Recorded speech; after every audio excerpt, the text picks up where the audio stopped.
진짜와 가짜 사이의 충격적인 질문. 만약 당신의 자리에 당신과 똑같이 생긴 다른 사람이 앉는다면 그 왕은 진짜 왕일까요? 가짜 왕일까요? 그리고 그 가짜 왕이 진짜 왕보다 더 나은 정치를 펼친다면 역사는 누구를 기억해야 할까요? 2012년 1,000만 관객의 마음을 울린 영화 광해, 왕이 된 남자가 던진 이 충격적인 질문. 광해군과 똑같이 생긴 천민하선이 왕의 자리를 대신하며 보여준 이상적인 정치와 차가운 역사 속에 기록된 진짜 광해군의 비극적 현실. 오늘 우리는 영화의 흥미로운 상상력 뒤에 숨겨진 실제 역사의 복잡함과 비정함을 파헤치며 우리가 알고 있던 광해군에 대한 인식을 뒤흔들 반전 같은 진실을 만나보겠습니다. 왜 가짜 왕이 필요했을까? 영화를 보신 분들은 기억하실 겁니다. 독사를 두려워하며 떨고 있는 광해군의 모습으로. 허무맹랑한 설정 같지만 실제 광해군이 살았던 시대를 들여다보면 이 상상이 그저 영화적 판타지만은 아니라는 사실을 깨닫게 됩니다. 1608년 왕위에 오른 광해군 앞에 펼쳐진 현실은 그야말로 지옥이었습니다. 임진왜란으로 폐허가 된 나라, 굶주린 백성들, 텅 빈 국고. 게다가 그는 정통성 논란에 시달렸습니다. 적장자도 아니었고 왕비의 소생도 아니었으며 선조의 총애도 받지 못했던 그는 왕좌에 앉는 순간부터 수많은 적을 만들어야 했습니다. 가짜 왕의 탄생, 그 역사적 배경 궁궐안은 조용했지만 그 조용함 속에는 칼날 같은 긴장이 흐르고 있었습니다. 신하들은 겉으로는 충성을 맹세했지만 뒤에서는 광해군을 끌어내리려는 음모를 꾸미고 있었습니다. 이복동생 영창대군을 옹립하려는 세력, 계모인 임목대비의 차가운 시선, 그리고 언제 어디서 날아올지 모르는 암살의 위협. 밤마다 잠을 설치고 음식을 먹을 때마다 독사를 의심해야 했던 왕. 영화 속 광해군이 대역을 필요로 했던 이유는 어쩌면 실제 광해군이 매일 밤 느꼈던 두려움과 고독의 상징이었는지도 모릅니다. 왕이 잠시라도 모습을 드러내지 못하면 궁궐은 즉시 술렁였고 그 공백을 노리는 세력들이 칼을 갈고 있었으니까요. 흔들리는 왕권과 불안한 왕좌 광해군 시대, 왕의 자리는 그 어느 때보다 위험했습니다. 임진왜란과 정유재란이 남긴 상처는 너무 깊었고 나라를 재건해야 하는 부담은 너무 컸습니다. 명나라와 새롭게 떠오르는 후금 사이에서 어느 편에 서도 망할 수 있는 외교적 딜레마. 전쟁 후 텅 빈 국가 재정을 메워야 하는 현실. 자신을 끌어내리려는 반대파의 끊임없는 움직임. 왕으로서 한 걸음 한 걸음이 모두 지뢰밭이었습니다. 이런 정국에서 왕이 쓰러지거나 모습을 드러낼 수 없는 상태가 된다면 그 공백을 메우기 위해 다른 얼굴의 왕을 세운다는 영화의 상상은 충분히 현실성이 있었던 겁니다. 진짜 광해, 이상과 현실 사이의 고뇌. 영화 속 가짜 왕하선은 백성들의 아픔을 보듬고 정의로운 판결을 내리며 진정한 왕의 모습을 보여줍니다. 명나라에 바칠 공려 문제에 분노하며 부끄러운 줄 아시오 라고 외치는 장면은 관객들에게 엄청난 카타르시스를 주었죠. 그렇다면 진짜 광해군은 어땠을까요? 놀랍게도 실제 광해군 역시 뛰어난 정치적 감각과 개혁 의지를 가진 군주였습니다. 그가 펼친 대외 정책은 특히 놀라웠습니다. 명나라와 후금 사이에서 줄타기하듯 펼친 중립외교는 당시로서는 매우 파격적이고 위험한 선택이었지만 결과적으로 조선을 전쟁의 참화에서 구해냈습니다. 백성을 향한 왕의 마음, 대내적으로도 광해군은 백성들의 삶을 개선하기 위해 노력했습니다. 임진왜란으로 불타버린 궁궐을 재건하면서도 과도한 토목 공사를 자제했고 전쟁으로 황폐해진 농토를 복구하는 데 힘썼습니다.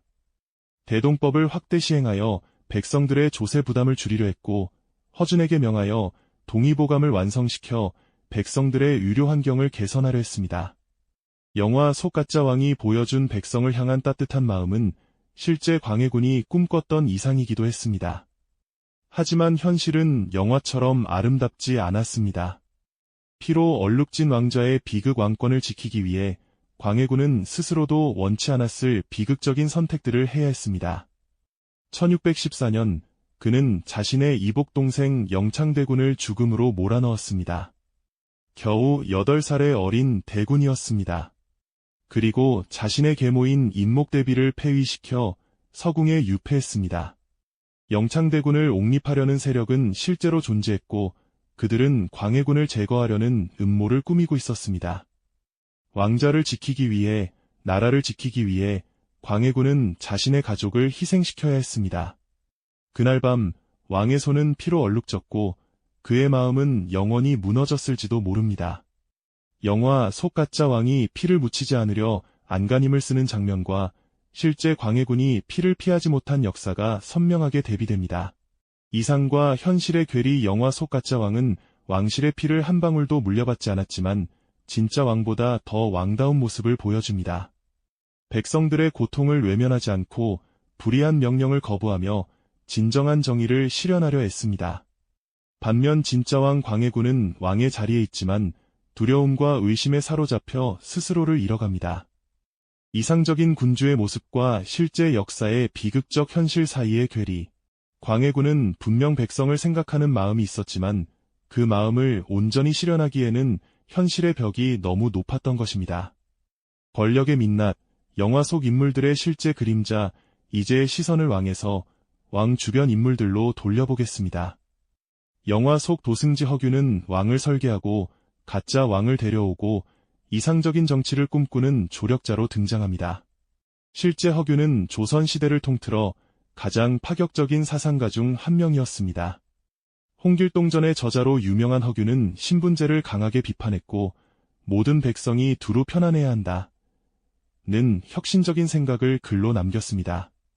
신분을 넘어선 인재 등용, 민중 중심의 사고는 당시로서는 상상하기 힘든 이야기였습니다. 하지만 그 급진성이 결국 그를 죽음으로 몰고 갔습니다. 이상주의자의 몰락. 광해군은 한때 허균을 등용했지만 결국 역모 혐의로 허균을 참수합니다. 영화 속 허균이 가짜 왕을 통해 개혁을 실현하려 했다면 실제 허균은 새로운 세상을 꿈꾸다 권력과 충돌에 사라진 인물이었습니다.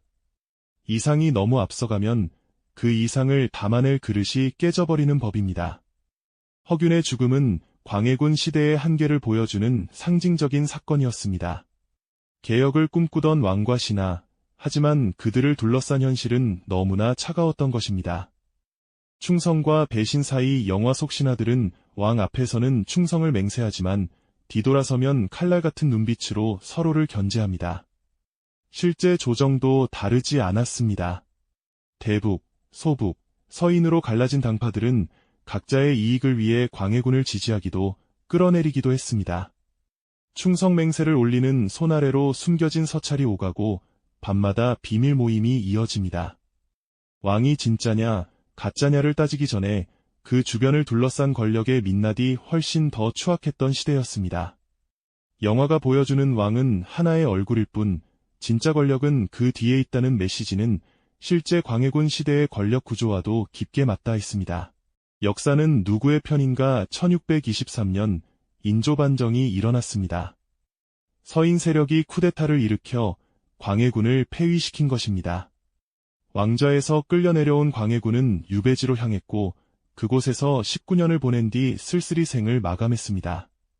그를 폐위시킨 세력은 광해군을 폭군으로 기록했습니다.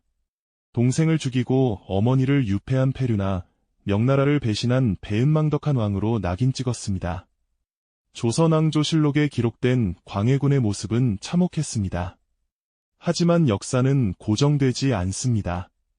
재평가받는 광해군 시대가 바뀌고 관점이 바뀌면서 광해군에 대한 평가도 달라지기 시작했습니다. 20세기 후반 역사학자들은 광해군을 다시 들여다보기 시작했습니다. 그의 중립외교는 현실주의적인 탁월한 선택이었다는 평가를 받았습니다. 만약 광해군이 명나라를 무조건 지원했다면 조선은 후금과의 전쟁에 휘말려 또다시 참혹한 전란을 겪었을 것입니다. 실제로 광해군을 폐위시킨 인조는 명나라 편을 들었고 그 결과 병자호란이라는 치욕을 겪어야 했습니다. 광해군의 민생 정책 역시 재조명받았습니다. 그는 전쟁의 상처를 치유하고 백성들의 삶을 안정시키기 위해 노력한 개혁 군주였습니다. 영화가 던진 질문. 영화 광해, 왕이 된 남자는 바로 이 지점을 파고들었습니다. 진짜 왕과 가짜 왕, 누가 더 진정한 왕인가? 왕의 자격은 혈통에서 나오는가? 아니면 백성을 향한 진심에서 나오는가? 영화 속 가짜 왕 하선은 왕실의 피를 한 방울도 물려받지 않았지만 진짜 왕보다 더 왕다운 모습을 보여줍니다. 반면 진짜 왕 광해군은 왕의 자리에 있지만 두려움과 의심에 사로잡혀 스스로를 잃어갑니다. 영화는 묻습니다. 진정한 왕은 누구인가? 그리고 우리는 역사 속 인물을 어떤 기준으로 평가해야 하는가? 만약 그때 역사가 달랐다면 영화의 마지막, 가짜 왕 하선은 궁궐을 떠나고 진짜 왕 광해군은 다시 왕좌로 돌아옵니다. 하지만 그 왕좌는 이미 예전과 같지 않습니다. 잠깐이나마 진정한 왕의 모습을 경험한 백성들은 깨닫습니다. 왕도 사람이고 왕의 자리도 결국 선택과 책임의 문제라는 것을요. 실제 역사에서 광해군은 결국 폐위되었습니다. 만약 그가 조금 더 신중했다면, 만약 그를 지지하는 세력이 더 강했다면, 만약 인조반정이 일어나지 않았다면 광해군은 성군으로 기억되었을까요? 우리는 알 수 없습니다. 역사에는 만약이 없으니까요. 하지만 분명한 것은 광해군이라는 인물은 단순히 폭군이나 성군으로 규정할 수 없는 복잡한 인물이었다는 사실입니다. 지금 우리에게 광해군이 던지는 질문 영화는 역사적 사실을 바탕으로 상상력을 더해 우리에게 중요한 질문을 던집니다. 진정한 왕의 자격은 무엇인가? 우리는 역사를 어떻게 바라보아야 하는가? 그리고 진정한 리더십이란 무엇인가? 이 질문들은 과거의 광해군에게만 해당되는 것이 아닙니다. 지금 이 시대를 살아가는 우리 모두에게 던져지는 질문입니다. 화면을 보고 계신 여러분도 인생의 어느 길목에서 수없이 많은 선택을 해 오셨을 것입니다. 남들이 모르는 자리에서 손해를 감수하면서도 옳다고 믿는 길을 택했던 순간들, 그 선택들이 여러분의 자녀와 손주들에게 보이지 않는 유산이 되어 흘러가고 있습니다. 우리가 물려줄 수 있는 가장 값진 유산은 어쩌면 돈도 집도 아닌 부끄럽지 않은 삶의 태도인지도 모릅니다. 마무리와 다음 이야기 예고 영화 속 가짜 왕이 남긴 여운처럼 실제 광해군이 남긴 질문은 아직 끝나지 않았습니다. 과거의 굳건한 정신이 지금을 사는 우리에게 묻고 있습니다. 당신은 어떤 선택을 남기겠습니까? 역사는 단순히 과거의 기록이 아닙니다. 현재를 살아가는 우리를 비추는 거울이고 미래를 준비하는 지혜입니다. 광해군의 이야기를 통해 우리는 권력의 본질을, 리더십의 의미를, 그리고 역사를 대하는 자세를 배울 수 있습니다. 다음 시간에는 왕이 아닌 왕을 만든 자들의 숨겨진 이야기, 조선시대를 뒤흔든 설계자들의 진짜 권력투쟁에 대해 더 깊이 파고들어 보겠습니다. 역사의 무대 위에서 화려하게 빛났던 왕들 뒤에서 조용히 그러나 강력하게 역사의 방향을 바꾼 사람들의 이야기가 궁금하시다면 다음 영상도 함께 해주시기 바랍니다.